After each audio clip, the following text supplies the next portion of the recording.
Chers frères et sœurs congolais, ça se confirme finalement que l'Angola va commencer une guerre pour enlever Joseph Kabila du pouvoir.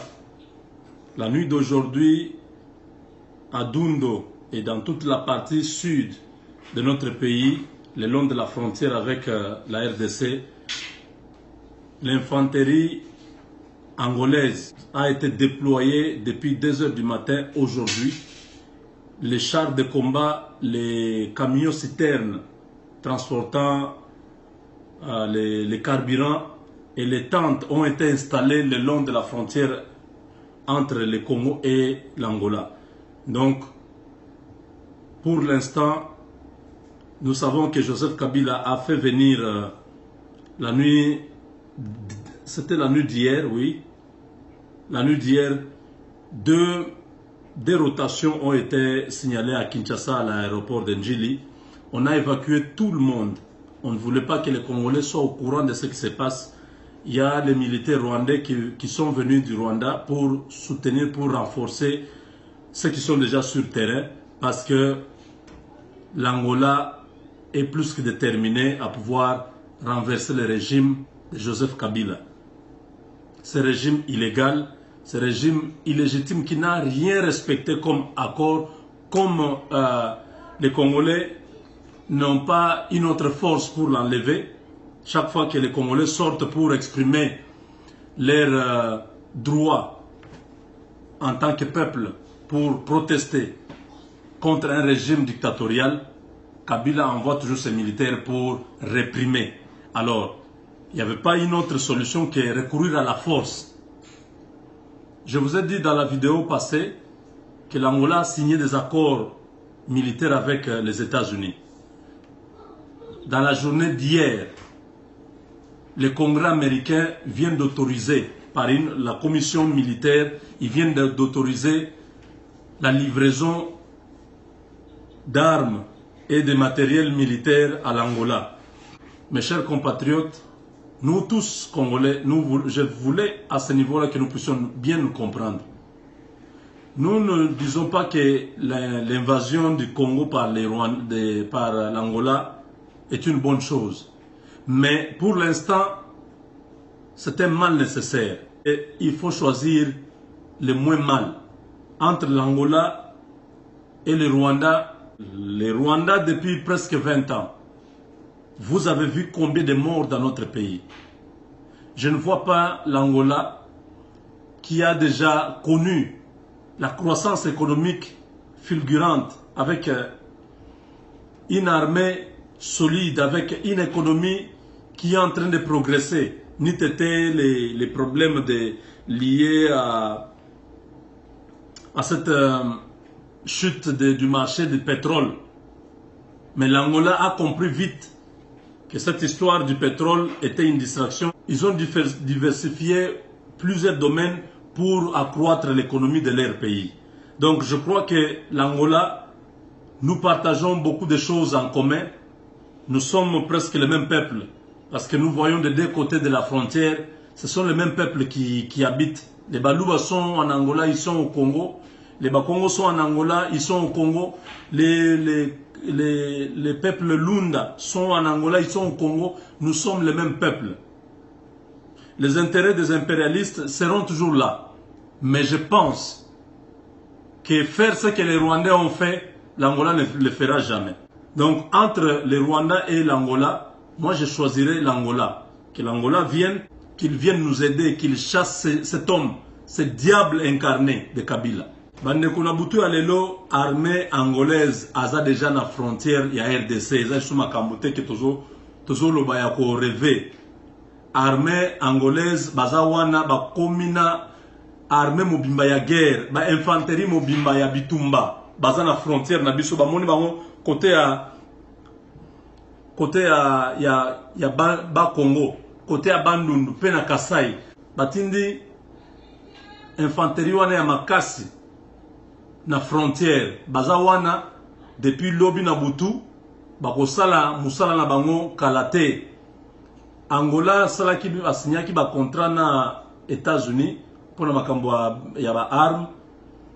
Lelo toyoki que le Congrès américain a pu se faire vert pour livrer le matériel wana ya bitumba. Donc avion ezoya na Luanda, bateau munene ezoya pe na Luanda na biloko ya kubunda nango parce que lobio etikali armée rwandaise ekomi na Kinshasa. Balongola ki bato nyonso na aéroport na butu pour avion wana ekitisa basoda wana baza na minute oyo na nzela bazokende na ba frontière na biso eza difficile ba okokate Rwanda devant l'Angola ba okokate eza teke to sepela ki Angola aya mais entre Angola na Rwanda na kopona Angola parce que Angola akosala makambo oyo Rwanda asali biso pendant 20 ans te. Angola baza na pays na bango ezo évoluer bazo kende liboso faut kotala ndenge batongi mboka. Angola est stable depuis que Savimbi a kufa. Angola est stable makambo ezo kende liboso ba osala ba élection na bango baza na intérêt te ba ya ko mikotsa na Congo ba ya ko zo lukasu ba trouble inutile na mboka na bango bazo lukande kimieza na Congo pour Kabila za déterminé ya kokotsa désordre na kata mboka désordre na koza na répercussion na mboka na bango. Donc Amérique andimi ko soutenir officiellement Angola pour renverser le régime. Est-ce que pour la Kabila il faut que utiliser Angola? Bango va miner la possibilité de bêter mais mes chers compatriotes, Mobutu temps azalaki na pouvoir. Balongola Kabila Mobutu azalaka il y avait possibilité. Balongola pe Mobutu malamoko ba bêter masasi balongola. Pourquoi ils ont fait la guerre avec le Rwanda? Pourquoi ils ont utilisé le Rwanda pour renverser? Donc, mode au bakolongonango mutu na pouvoir, ça importe peu, eza na tinate. L'essentiel c'est que balongola, que ce soit par assassinat, que ce soit par une rébellion ou par je sais pas, par n'importe quel moyen, et qu'on a la possible. Wana nde tozana ngo besoin. Tozana besoin mutu wana alongwa. Kabila s'est enrichi seul à Bomimboka. Yazo luka bakata parti wana ya est ba créer mboka na bango ba ke le fanda. Ils vont tout perdre.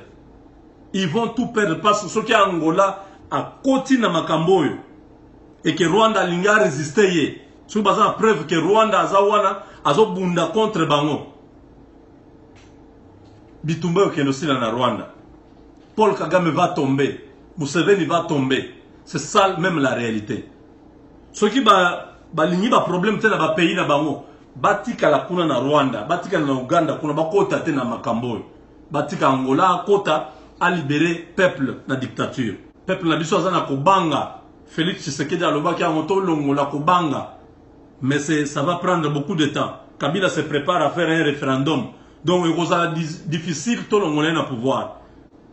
Toza ebele o tozo senga armée angolaise ekota na mboka pona ko chasser mutu wana boko tata na chela wana mbala moko boza na Kinshasa wana dans moins d'une semaine mutu wana za na mboka na biso te. On ne peut pas continuer à pleurer nos frères Nikolioso abomelaka biso bato tala ye moko asali ba aventure ko fungula ba porte ya makala pour bazwa prétexte ya ko banokanga ba jeune na Kinshasa ba banoboma bato. Donc nous allons continuer à mourir jusqu'où? Bana ba mwena Congo mbato ambile bwane armée angolaise au coup frontière kabiana kabidiano nuela kana mulunga into malumalela butu boale le désert du matin mba déployer armée angolaise infanterie qui bato ba yoko vita basala ba vita ba du coup frontière wa Congo na Angola basala ba vita ba Angola ba du coup frontière wetu wa Angola ni Congo côté yonsu achika poto yumpoeka to kubandundu koto akahemba to ni kuba Congo mbatu mabasala ba mwabao badiba envahir ditu mwajetu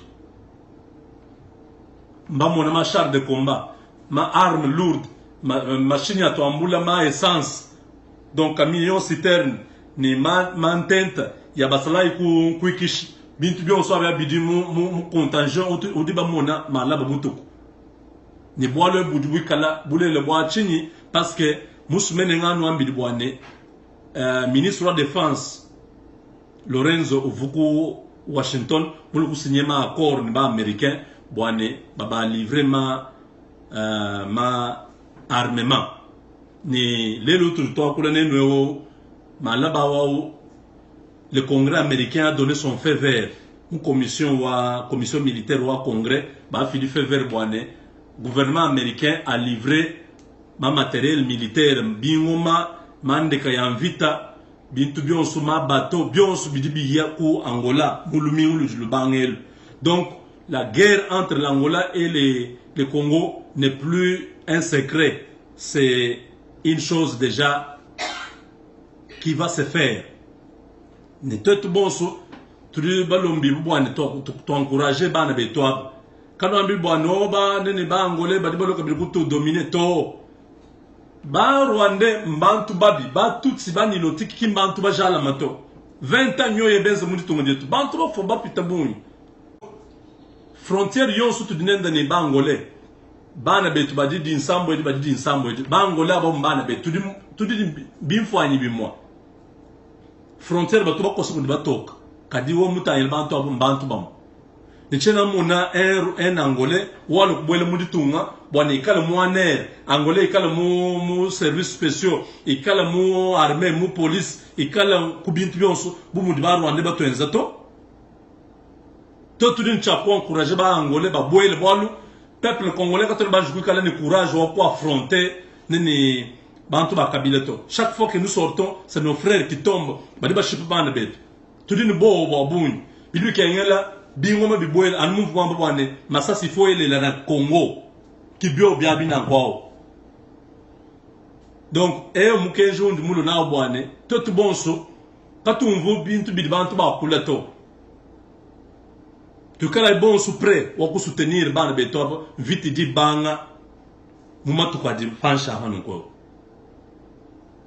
to sakidilo wa bunyi nzambi anubeneshi wanduku wapenzi. Armée ya Angola iko ku frontière depuis bushiku ya leo beko pale na armement lourd yabo beko natafuta kuingia mu Congo batakimbisha kabila ule parce que anaua bantu sana.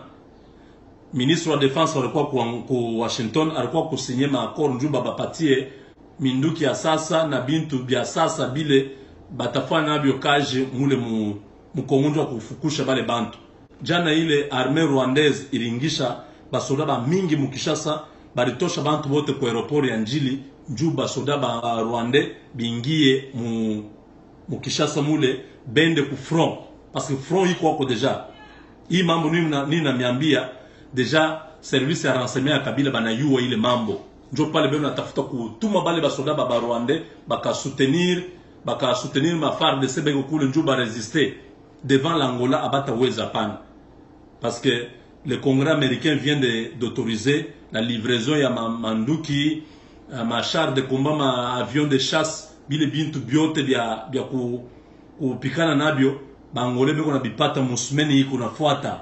Donc mambo ile tulikuwa nasema haikuwa ya bongo, mambo iko sasa ya iko vrai. Kabila atakuwa tena mpouvoir mois de juin Kabila atakuwa hapana.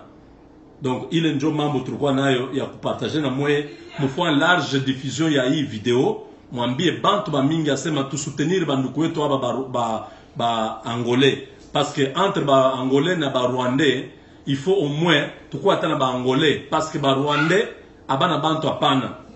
Ba Rwandais bana font 20 ans mu pays yetu bana détruire inchi yetu bana uwa bantu plus de 12 millions de morts.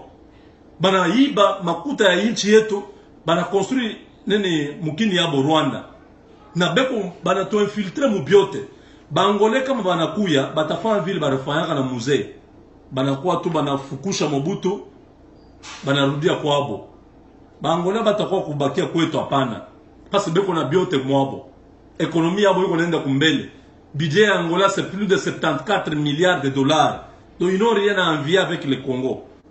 Donc voilà un peu la situation bale bantu beko na ingia imashiko. Donc voilà un peu la situation qui se passe à la frontière avec l'Angola. Faites large diffusion il y a une vidéo bantu bote ba yu asema bientôt l'armée angolaise va entrer sur le sol congolais.